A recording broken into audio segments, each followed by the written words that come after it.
మరి ఈ మున్సిపల్ ఎన్నికల కౌంటింగ్ ఏ విధంగా సాగుతోంది, ట్రెండ్స్ ఏ విధంగా ఉన్నాయి, మరి దీని మీద ఎటువంటి అనాలిసిస్ ఉంటుంది, ఇవన్నీ కూడా మనం మాట్లాడదాం. మనతో పాటు ప్యానెల్లో ఉన్నారు బొమ్మర రామూర్తి గారు, బీఆర్ఎస్ నాయకులు.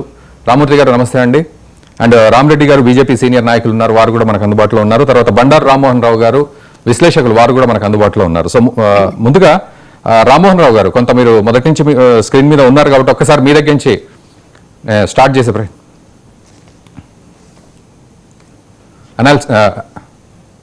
ఓకే బొమ్మర రామూర్తి గారు, సో మీ దగ్గర నుంచి నేను స్టార్ట్ చేస్తాను. సో ఎట్లా ఉంది అంటే స్టార్టింగ్ లో ఇనిషియల్ గా కొంత బీఆర్ఎస్ ఇలా ముందుకు వచ్చినట్టు కనబడ్డా కూడా, బట్ కాంగ్రెస్ ఇప్పుడు లీడింగ్ లోకి వచ్చింది. సో ఇప్పుడు సిచ్యువేషన్ ఏ విధంగా ఉందని అర్థం చేసుకుంటారు?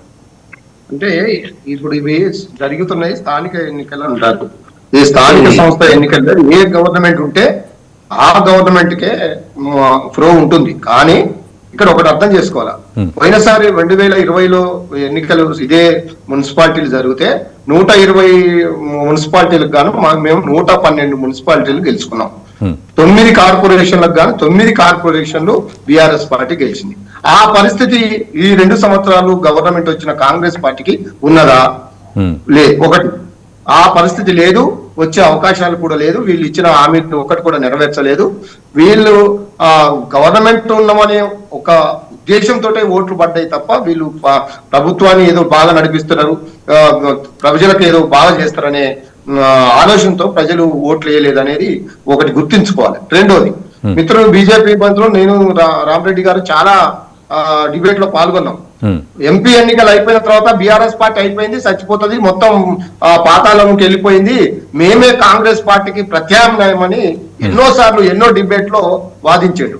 నేను ఒకటే అడుగుతున్నా, ఇప్పటికైనా బీజేపీ పార్టీ బీఆర్ఎస్ పార్టీకి క్షమాపణ చెప్పి మేము కాదు కాంగ్రెస్ పార్టీకి ప్రత్యామ్నాయం, కాంగ్రెస్ పార్టీ చేసే మోసాలని, దగాల్ని, కుట్రల్ని, కుతంత్రాలని 2014 నుంచి బీఆర్ఎస్ ఉంది, 2014 నుంచి బీఆర్ఎస్ పార్టీ ఉంది. కానీ ఒక్కసారిగా రేవంత్ రెడ్డి వచ్చిన తర్వాత పూర్తిగా సమీకరణాలు మారుతూనే అందులో భాగంగా కనుక చూసినట్లయితే ఈరోజు ఈ మున్సిపల్ కౌంటింగ్ ట్రెండ్స్ చూస్తే కూడా సో కాంగ్రెస్ కే ఎడ్జ్ కనబడుతోంది కదా, మరి అంటే మార్పు వచ్చినట్టే. ఏమంటున్నా అదే అడుగుతున్నా మేము గవర్నమెంట్ లో ఉన్నప్పుడు 2 సంవత్సరాల తర్వాత 2018లో ఎన్నికలు అయిపోతే 2020లో మళ్ళీ మున్సిపల్ ఎన్నికలు వచ్చినాయి.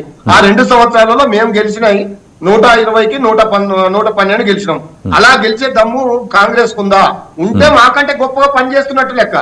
అలా గెలవడం లేదంటేనే, అలా ఫలితాలు రావడం లేదంటేనే కాంగ్రెస్ ఇచ్చిన హామీలు నెరవేర్చకుండా ప్రజలకు ఎక్కడో దూరం అయిపోతుంది, వాళ్ళ యొక్క గ్రాఫ్ తగ్గుతుంది, బీఆర్ఎస్ గ్రాఫ్ మళ్ళీ పెరుగుతుంది, మళ్ళీ వచ్చేది బీఆర్ఎస్ గవర్నమెంట్ అనేది క్లియర్ గా ప్రజలు ఒక మ్యాండేటరీ ఇస్తున్నారు.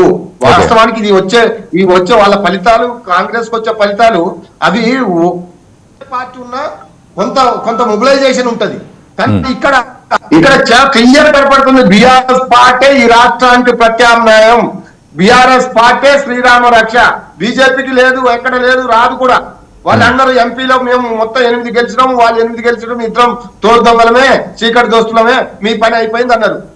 ప్రత్యామ్నాయం అంటున్నారంటే ఖచ్చితంగా బీఆర్ఎస్ ప్రత్యామ్నాయం అంటున్నారంటే ఖచ్చితంగా కొంత డౌన్ ఫాల్ అయితే ఉంది అనేది ఒప్పుకుంటున్నారు ఖచ్చితంగా. సో ఒక్కసారి రామరెడ్డి గారు, బీజేపీ సీనియర్ నాయకులు వారు కూడా ఉన్నారు, ఒక్కసారి వారి దగ్గరికి కూడా వెళ్తారు. రామరెడ్డి గారు, సో వారు అన్నమాటను తీసుకున్నట్లయితే బీఆర్ఎస్ పర్ఫార్మెన్స్ తగ్గింది అనేది గ్రాంటెడ్ గా తీసుకోవాలా, and at the same time ఇప్పుడు వారంటలుగా బీజేపీ, సో దాని ఎక్స్పెక్టేషన్స్ ఏ రకంగా ఉన్నాయి, బీజేపీ ఎక్స్పెక్టేషన్స్, అండ్ దానికి తగ్గట్టుగా రీచ్ అవుతోందా ట్రెండ్?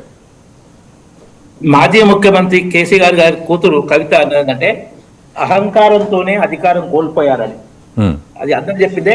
ఇప్పటికీ వాళ్ళ అహంకారం తగ్గలే ఏమాత్రం. వాళ్ళ మాటలు చూస్తే అదే అహంకారం తరహాలో ఉన్నాయి. వాళ్ళు క్షమాపణ చెప్పాలి. ₹1 కోటి పైగా జీతం తీసుకొని ఒక్క ప్రశ్న